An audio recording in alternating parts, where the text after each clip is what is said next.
When you look at a forest from a distance, you might think that all the trees are one. But when you get into that forest, you realize that every tree is standing at a different position. People who are not in your space will not be the people to offend you. The grass is not greener on the other side, so you have to do the work.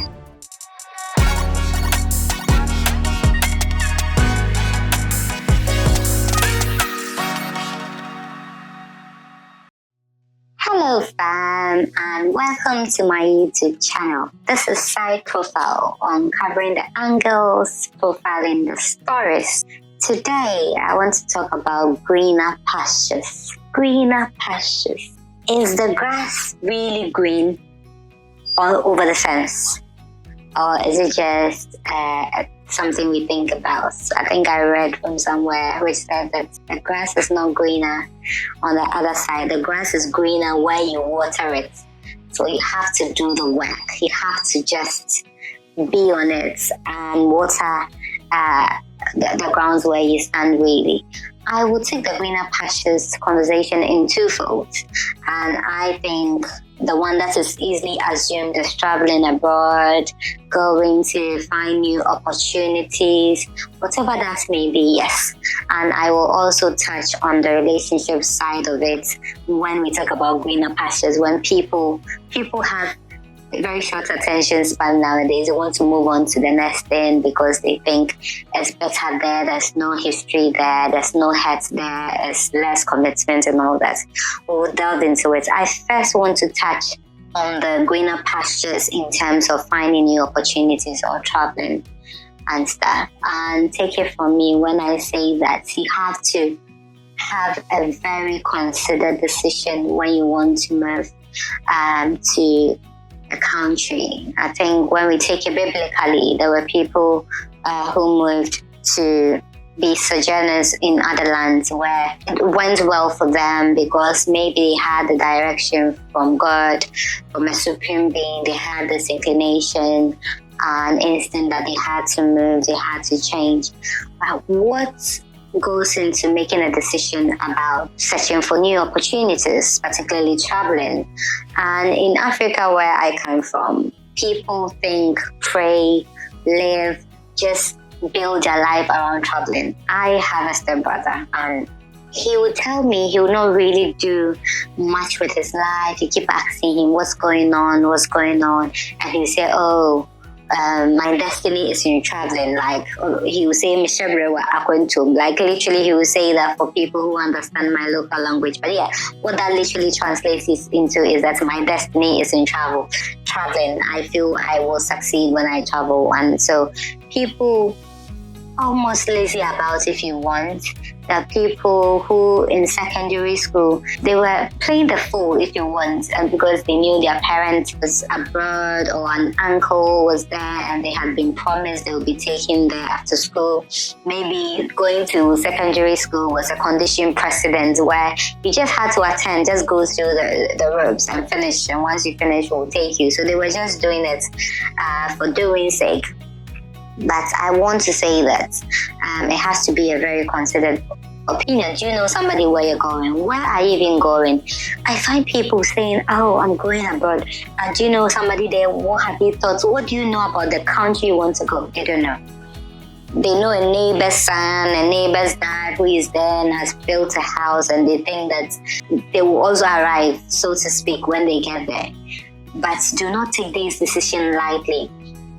I know of people, I've heard of stories where people literally regret their decision when they go.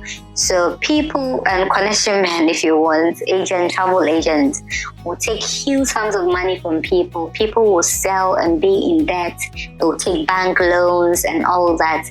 And just up and go to a country they know nothing about, don't know anybody there, and they go and be stranded. And they think they will make the money back in a year. All these travel agents will be telling you sweet stories. But sometimes, if you think about it really, these travel agents, some of them, they have access, they go, they have visas and stuff, but they go and they come back. If you think all the stories they are telling you is really true, have you asked yourself why they are not living there themselves? It's not easy. Forget about the bad weather, the cold weather and that. There are so many things you need to consider. There's the aspect of modernization in the Western world, and infrastructures which tend to be generally better compared to some of these developing countries. That has been granted. But imagine taking yourself out of your family environment, your social circles, and there is something about your family and friends support when you get in your home country that you don't get when you go abroad. You may meet other people from your nationality. Maybe if you're an African, you can associate or form part of groups for people from your country or staff. But it's never like home. It's never like home. You have to make sure you're making a considered opinion or decision is what I'm saying. What are you going to do? Are you going for studies to advance yourself? What is the plan after the studies? Have you thought about that? I have been in conversations with people who go, I'm just going on a student visa. They don't have a plan. What's next? How long is that visa? When are you going to go? What are you going to do? Do you intend to go back to your home country to use your craft, what you've learned, to do something for yourself? Are you looking to stay in that country? If so, get advice as soon as you go. I find that people do not do that. They just go and they think things will happen for them. Things will not happen to you.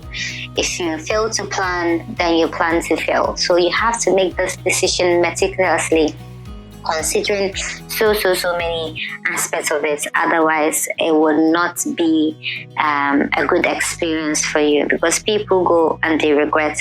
And by the time you decide that you might want to come back, you might have resigned from your job, you might have sold the properties you have, given up the rent or the lease you had. So the only option for you is to be in survival mode wherever country you went, and it might not be good. So again, honing in on, is the grass really greener over the fence, or is it greener where you water it? Sometimes I hear people, and the money they've spent to travel, have you thought of an alternative where you could think of something, do a business, invest in something? Young people are doing well in shares and bonds and all these treasury bills. Their money is working for them. When I hear some of the money people have spent just to try to travel, I'm like, do you know that if you put this money in TV, you could just be sitting pretty and getting money every month, paying for your lifestyle? Why are we not considering other things? It's one thing if you want to go there and travel and see the world, absolutely. But if there is no plan, please be mindful. Do not make a plan to travel, approach your life and go. If you're going to be with a partner, you've probably met someone, or your spouse is there, you're going to join them. There's a structure where you go.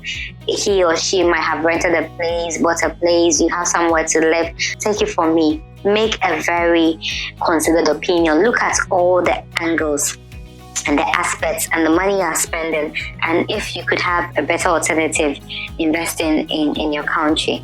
Okay, now I'll quickly move on to the other side of the grass is greener or greener pastures. So there's also an angle of greener pastures where you can take it from the relationship side of things. So the times that people want to leave and you're sitting there thinking, why? And the answer is he or she didn't find better. They just found different. You just found something different. It doesn't make you less better. It just means you found something different.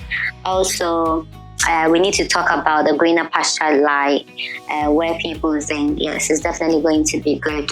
And what I find is that people who are not in your space will not be the people to offend you. See an acquaintance, example is an acquaintance you see once a while. It's very difficult for them to offend you. It's the people who are mostly in your space who do something you don't like. So when people are easy and have a short attention span and they want to switch quickly onto something new, it's because there's no history there, there are no hurts there. They've probably been with you and they've been hurt. They're struggling to forgive you. So they think moving on to another person where there's no history, there's no hurt there will be easier. Again, I'm here to jog your memory and let's consider most of these things that we tend to make these decisions lightly. I just want to bring another perspective to the conversation where you have to really consider these things before you make a move or a switch and think that's the grass, it always looks greener. There's an adage in my local language that says that when you look at a forest from a distance, you might think that all the trees are one. But when you get into that forest, you realize that every tree is standing at a different position. Sometimes they are even like so many feet apart. But when you are from a distance and you're driving, there's so greenery and you're thinking, oh, all these trees are together.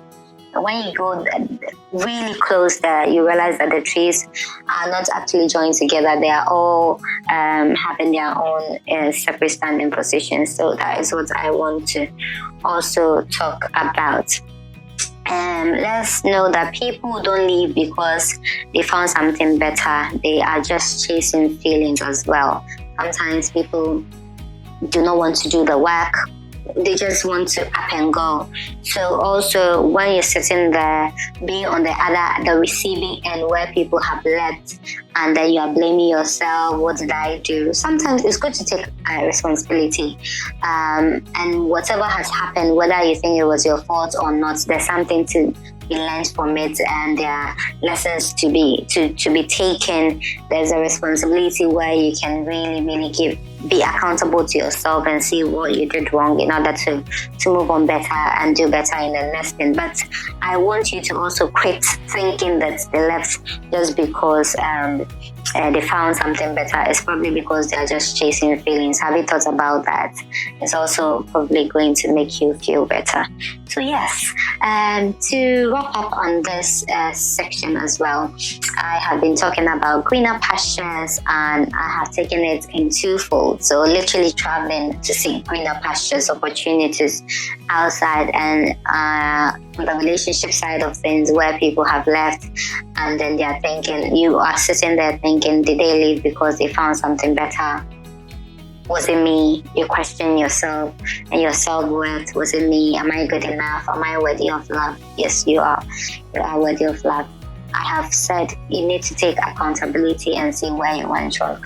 But also do not think that they left just because it was you. It's probably because they were chasing feelings, and it's not because they found something better, but because they are chasing feelings. So thank you so much for watching this episode as well. And please do leave your questions, your comments, and stay tuned. See you on the next one.